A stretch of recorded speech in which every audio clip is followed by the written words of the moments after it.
This is Richard, Find eBook Readers blog, and today I have the Barnes & Noble Nook Touch, their newest e-reader. As you can see, it's very small and compact on the front and on the bezel, and on the back it's coated with a non-slip rubberized coating. Your power switch is on the back. The back's kind of scalloped or indented here, which feels good in your fingers. It gives you a little bit of an extra grip. There's a micro SD card slot here, and that's the power button still from the back. There are these little holes in the top and the bottom. Those are attachment points for the Barnes & Noble covers. There's a USB port, and that's it. On the front there's a Nook button on the bottom, and these might just look like lines in the video, but these are actually page turning buttons on both sides of the bezel here. They're a little over an inch long or tall and about a 1/16 of an inch wide. They're kind of avant-garde, but anyway, it's nice that in spite of the fact that the Nook Touch has a touch screen, Barnes & Noble has seen fit to add those page turning buttons on both sides of the bezel.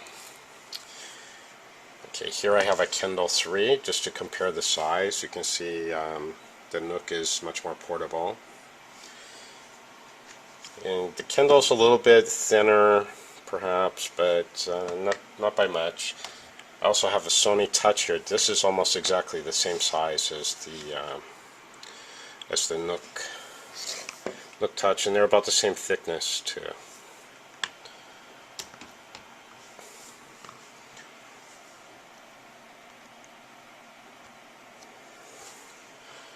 Okay, to start it, you press the Nook button, slide the locking bar. Well, I guess I didn't slide it there. Okay, there we go.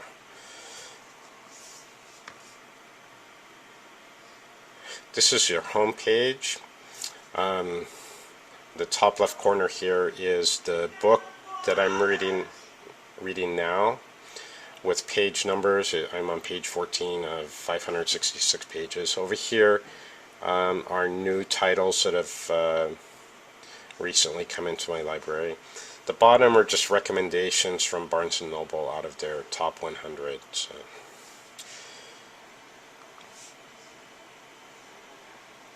This is the library.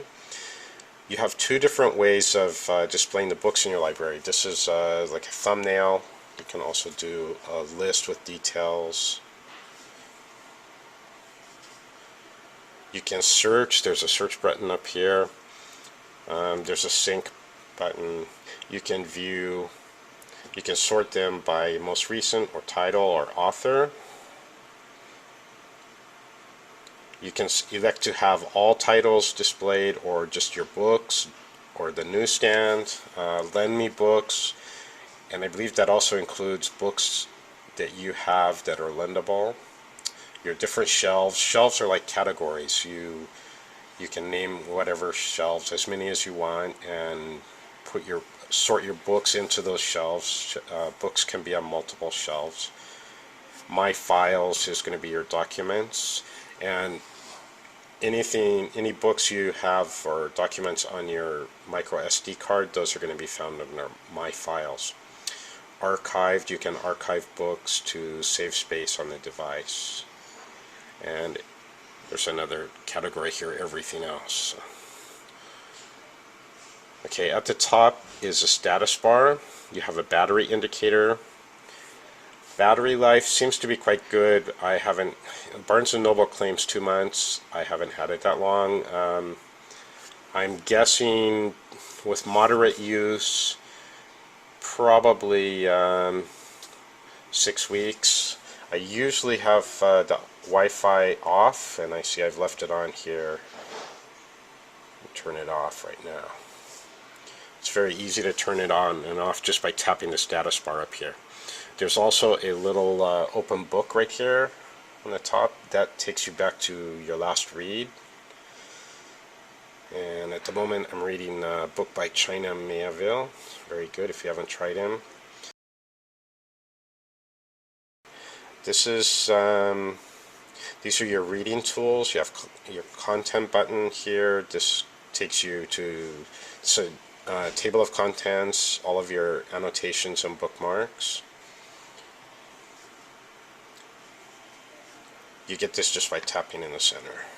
You can find this. There's two search tools. One is in your library, which searches in the library or in the, and if it can't find something there, it'll search in the store. And this find button searches within a book. You can also go to individual pages, or there's a page slider here you can use, and there's a go back button. There's actually a couple ways to go back within the Touch. You can also, when you tap, you also get the status bar on the top. If you slide left, it acts like a back button as well.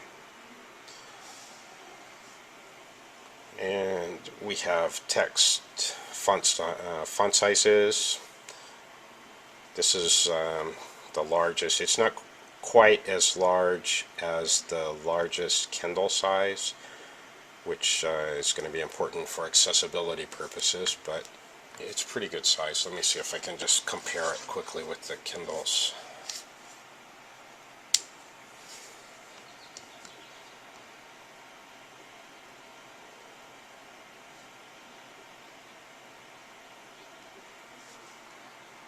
You see the Kindle's largest font size is much larger, so it will be better for people who have visual impairments.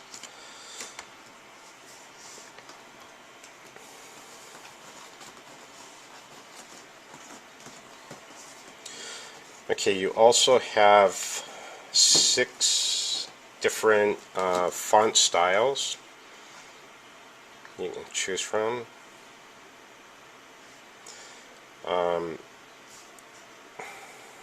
You also have, you can change the line spacing and the margins on your page.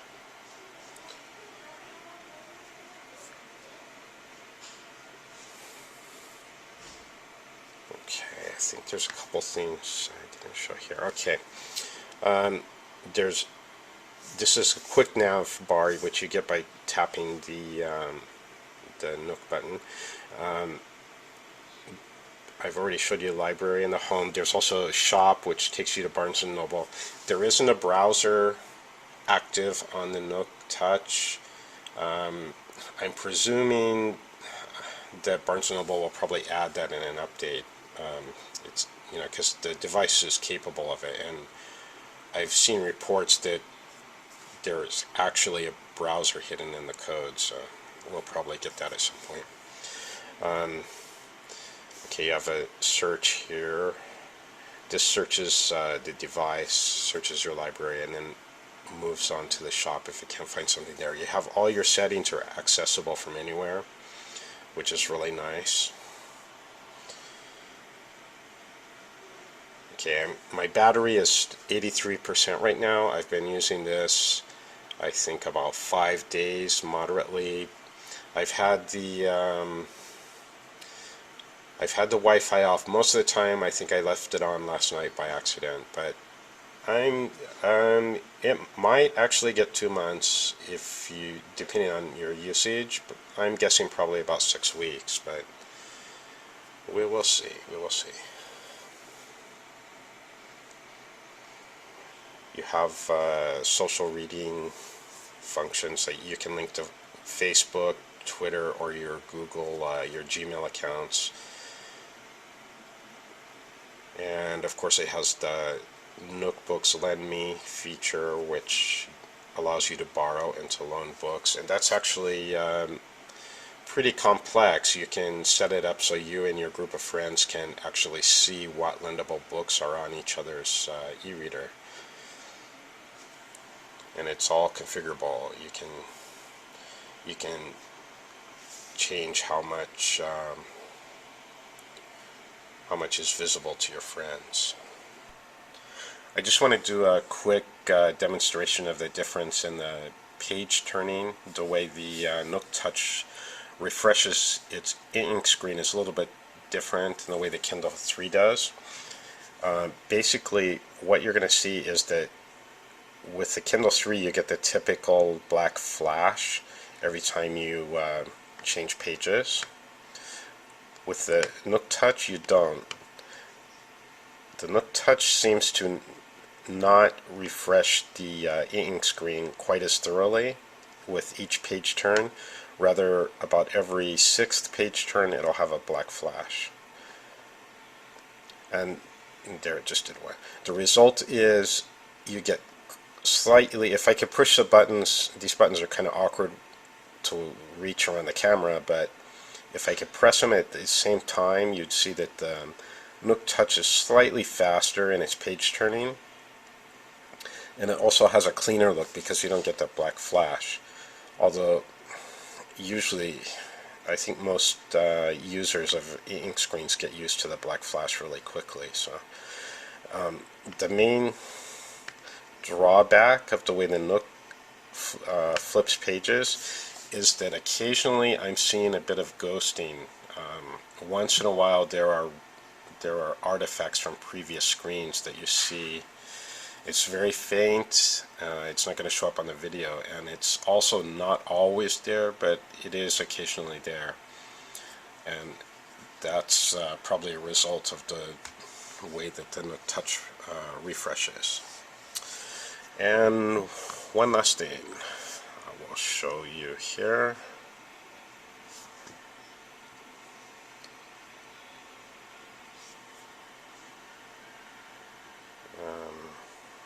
Okay. This is a PDF file. On the whole, the Nook seems to be quite good if you're reading books or documents in PDF, and probably if they're not scanned, it's going to work. But this particular document has schematics and things in it.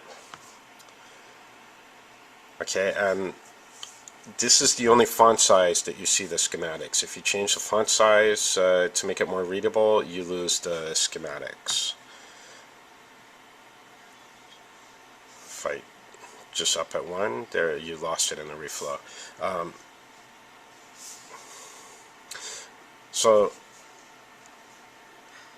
if you know, it can read PDF documents fine, but it doesn't have like pan and zoom or anything like that. So if you need to get a close look at schematics and graphs and things, it's not going to be the best e-reader for you. On the whole, though, for reading books, this is a great e-reader. For reading books from Barnes & Noble, I've also connected it to Adobe Digital Editions on my desktop, and I was able to very easily load books from Kobo on it. As long as it's EPUB, it should work with it.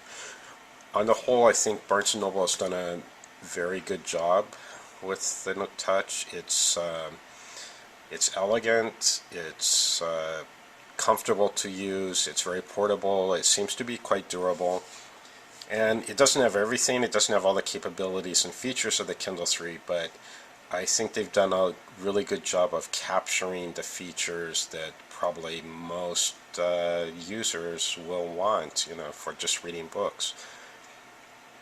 That's what it's focused at, and it does that job very well.